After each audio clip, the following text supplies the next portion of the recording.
ឪពុកម្នាក់បានឲ្យលុយ10000រៀលទៅឲ្យកូនហើយប្រាប់កូនថាចូលកូនយកលុយនោះទៅបោះចោលនៅក្នុងអណ្ដូងមុខផ្ទះយើងកូនក៏យកលុយ10000រៀលទៅបោះចោលនៅក្នុងអណ្ដូងតាមសម្ដីពុកហើយក៏ត្រឡប់មកផ្ទះវិញពុកបានសួរទៅកូនថាតើកូនមានអារម្មណ៍បែបណាដែរ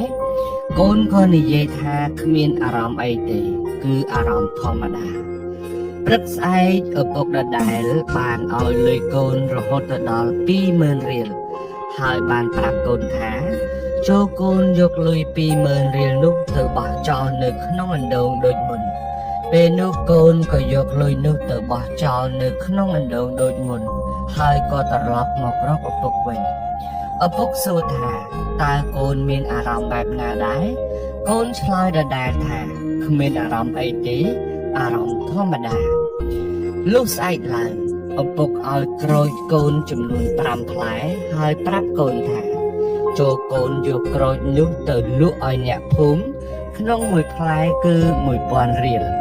ពេលកូនលក់បានប្រាក់ត្រូវយកប្រាក់នោះមកជួបឪពុកនៅផ្ទះរបស់យើងពុកមានរង្វាន់ពិសេសជូនកូន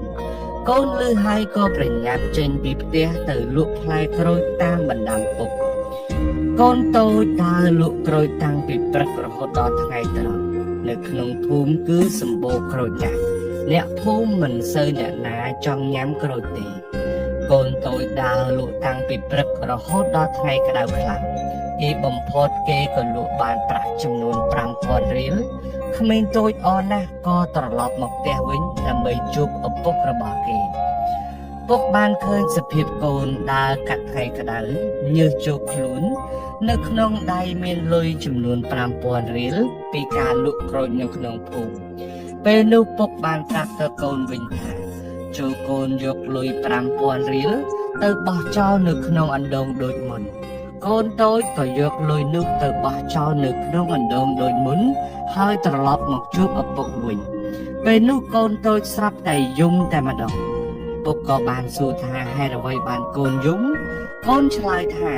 ហេតុអ្វីលុយដែលខ្ញុំខំរកទាំងលំបាកត្រូវយកវាទៅបោះចោលនៅក្នុងអណ្ដូងទៅវិញពុកញញឹមហើយនិយាយថាកូនដឹងទេនេះគឺជាតម្លៃនៃលុយកូនចាំទេពេលកូនបោះលុយ10000រៀលនិងលុយ20000រៀលចូលទៅក្នុងអណ្ដូងលើកមុន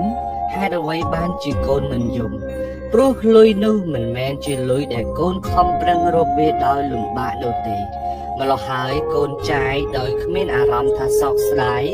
ចាយដោយគ្មានអារម្មណ៍ថាឈឺចាប់សូម្បីតែបន្តិចប៉ុន្តែលុយត្រឹមតែ5000រៀលសោះកូនបែរជាឈឺចាប់ហើយយំដាក់ឪពុកបែបនេះហើយជាតម្លៃនៃលុយនិងការខិតខំប្រឹងប្រែងរកលុយនៅក្នុងសង្គមរបស់យើងឪពុកបានប្រដៅកូនថាកូនដឹងទេមនុស្សដែលយល់ពីតម្លៃនៃការលំបាកទើបយល់ពីតម្លៃនៃលុយដែលខ្លួនឯងខំរកបាន